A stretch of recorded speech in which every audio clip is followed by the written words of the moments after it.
Class 10 के physics में आज का टॉपिक होगा अपवर्तनांक। अपवर्तनांक किसे कहते हैं? ठीक है, इसको कहते हैं रिफ्रैक्टिव इंडेक्स। इंग्लिश में कहते हैं रिफ्रैक्टिव इंडेक्स यानी कि अपवर्तनांक। या तो इसका दूसरा नाम एक और भी होता है या एक नाम से और भी पूछा जाता है, निरपेक्ष अपवर्तनांक। निरपेक्ष अपवर्तनांक किसे कहते हैं? निरपेक्ष अपवर्तनांक। ठीक है, टॉपिक का नाम है अपवर्तनांक या निरपेक्ष अपवर्तनांक किसे कहते हैं। तो बहुत सिंपल है, जब प्रकाश, ध्यान सुनिएगा, जब प्रकाश का अपवर्तन वायु या निर्वात मतलब जहाँ पे कोई माध्यम नहीं होता, खाली स्थान। जब प्रकाश का अपवर्तन आप जानते हैं, यानी कि एक माध्यम से दूसरे माध्यम में जाना और प्रकाश का विचलित होना ही अपवर्तन होता है। तो ध्यान से सुनिएगा, जब प्रकाश का अपवर्तन वायु या निर्वात के बाद किसी अन्य माध्यम में होता है, जैसे यहाँ वायु निर्वात हो, नीचे जैसे जल हो जाए या कांच हो जाए, कोई माध्यम हो जाए, तो आपतन कोण की ज्या और अपवर्तन कोण की ज्या के अनुपात को ही क्या कहते हैं? उस माध्यम का अपवर्तनांक। मैं फिर से बता रहा हूँ, जब प्रकाश का अपवर्तन वायु या निर्वात के साथ किसी अन्य माध्यम में हो तो आपतन कोण की ज्या का मतलब साइन और आपतन कोण को आई से, और अपवर्तन कोण की ज्या का मतलब साइन। ध्यान सुनिएगा, फिर से मैं बता रहा हूँ कि अपवर्तनांक किसे कहते हैं। जब प्रकाश का अपवर्तन वायु या निर्वात के बाद, यानी जब दूसरा माध्यम वायु और निर्वात के बाद किसी अन्य माध्यम में होता है, जैसे अन्य माध्यम मतलब जल हो सकता है या कांच हो सकता है, कुछ भी हो सकता है, तो उसे हम क्या कहते हैं? तो हाँ होता है तो आपतन कोण की ज्या, आपतन कोण यानी आई, ज्या मतलब साइन, अपवर्तन कोण की ज्या, अपवर्तन कोण को आर से और ज्या मतलब साइन के अनुपात मतलब बटे को क्या कहते हैं? उस माध्यम का अपवर्तनांक। जो दूसरा माध्यम होता है उसी माध्यम का क्या कहता है? अपवर्तनांक। ठीक है, या इसको हम लिख सकते हैं साइन आई बटे साइन आर बराबर एन, इसको एन से प्रदर्शित करते हैं। ठीक है, या अपवर्तनांक को हम क्या लिख सकते हैं एक भाषा में और? निरपेक्ष अपवर्तनांक। निरपेक्ष अपवर्तनांक आप समझ जाइएगा, निरपेक्ष अपवर्तनांक लिखा है वहाँ पे आप समझ जाइएगा। यहाँ मैं लिख देता हूँ, अच्छा, निरपेक्ष अपवर्तनांक। ठीक है, परिभाषा लिख देते हैं, क्या है?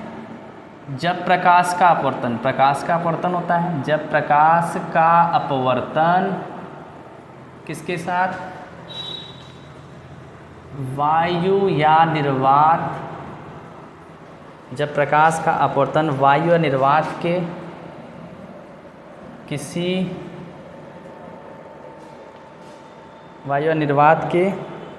किसी अन्य माध्यम में होता है, अन्य माध्यम मतलब जल हो सकता है, कांच हो सकता है।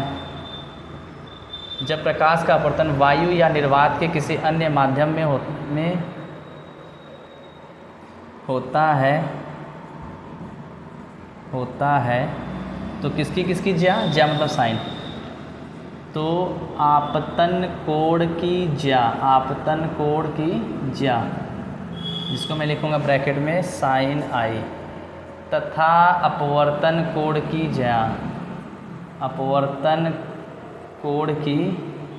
ज्या, जिसको लिखेंगे ब्रैकेट में साइन आर का अनुपात ही उस माध्यम का अनुपात ही, ये जो रेशियो बना है ये अनुपात ही उस माध्यम का, जो दूसरा माध्यम, उस माध्यम का क्या करें? अनुपात ही उस माध्यम का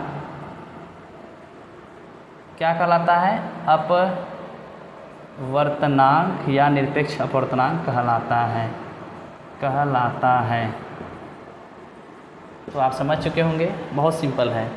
तो जब प्रकाश का अपवर्तन वायु या निर्वात के अलावा किसी अन्य माध्यम में होता है, दूसरे माध्यम में होता है, तो उसके यानी पहले वाली जो होती है आपतन कोण की ज्या अपवर्तन कोण की ज्या का अनुपात ही उस माध्यम का अपवर्तनांक कहलाता है। इसे एन से प्रदर्शित करते हैं। ठीक है, इसको आप नोट कर सकते हैं।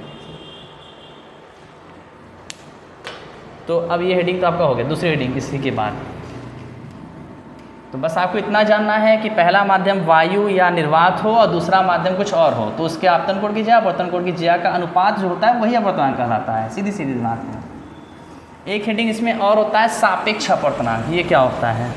सापेक्ष का मतलब आप समझते होंगे, किसी पे आश्रित होना। सापेक्ष अपवर्तनांक, अपवर्तनांक तो एक माध्यम का दूसरे माध्यम के साथ अपवर्तनांक ही क्या कहलाता है? सापेक्ष अपवर्तनांक। जैसे मैं यहाँ लिख दूं वायु के सापेक्ष, सापेक्ष चलो मैं लिखता हूँ जल का अपवर्तनांक, जल का अपवर्तनांक। इसको कैसे लिखेंगे? सापेक्ष मतलब आश्रित होना। वायु के सापेक्ष जल का, यानी कि वायु के साथ जल का इसके सापेक्ष है ना, यानी कि वायु पे आश्रित है कौन? जल। तो एक माध्यम होगा वायु और दूसरा माध्यम होगा जल। तो वायु के सापेक्ष जल का अपवर्तनांक, सापेक्ष मतलब एक माध्यम के सापेक्ष दूसरे माध्यम का अपवर्तनांक ही क्या कहलाता है? सापेक्ष अपवर्तनांक। मैं यहाँ लिख देता हूँ एक माध्यम के सापेक्ष, यानी एक दूसरे पे आश्रित होना। एक माध्यम के सापेक्ष, सापेक्ष दूसरे माध्यम, दूसरे माध्यम, दूसरे माध्यम का अपवर्तनांक, अपवर्तनांक एक माध्यम के सापेक्ष दूसरे माध्यम का अपवर्तनांक ही क्या कहलाता है? सापेक्ष अपवर्तनांक कहलाता है। सापेक्ष अपवर्तनांक कहलाता है।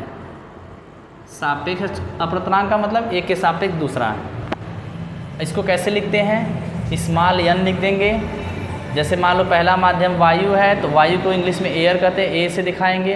दूसरा माध्यम क्या है? जल है, तो जल को वाटर यानी कि डब्लू से। तो वहाँ पे n बस नहीं लिखेंगे, ANW ऐसे।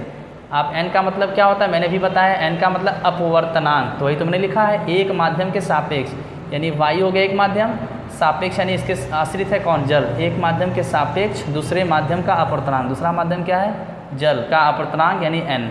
ठीक है,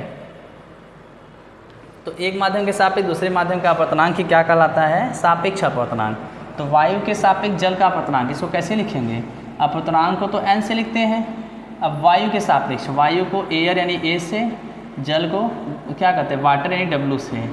और यहाँ क्या होता है? आपतन कोण की ज्या यानी आपतन कोण आई, ज्या मतलब साइन। अपवर्तन कोण की ज्या, अपवर्तन कोण को आर और ज्या मतलब साइन का अनुपात ही क्या है? अपवर्तनांक। और सापेक्ष है तो इसके साथ ये। और जैसे और भी हो सकता है, जैसे हम ले लें जल के सापेक्ष, जल के सापेक्ष यानी जल के सापेक्ष किसका अपवर्तनांक? कांच का अपवर्तनांक, कांच का अपवर्तनांक, अपवर्तनांक। तो भाई इसको कैसे लिखेंगे हम? सापेक्ष वाला कैसे लिखेंगे? जल है तो जल को किससे? वाटर यानी डब्लू, एन मतलब अपवर्तनांक, जल के साथ किसके? कांच के यानी ग्लास, ग्लास मतलब जी। और किसके बराबर होता है? यानी आपतन कोण यानी आई, आपतन कोण की ज्या, और अपवर्तन यानी आर, अपवर्तन कोण की ज्या क्या? अनुपात। तो आज का टॉपिक था अपवर्तनांक और सापेक्ष अपवर्तनांक या तो निरपेक्ष अपवर्तनांक। तो अपवर्तनांक क्या होता है कि पहला माध्यम वायु हो और दूसरा माध्यम कोई भी हो, तो इनका जो आपतन कोण अपवर्तन कोण की ज्या जो होता है अनुपात ही क्या कहलाता है? अपवर्तनांक। इनका जो अनुपात बनेगा वही अपवर्तनांक यानी n सिर्फ। और सापेक्ष यानी एक के सापेक्ष दूसरे का अपवर्तनांक, उसको ऐसे लिखते हैं। ठीक है, थैंक यू।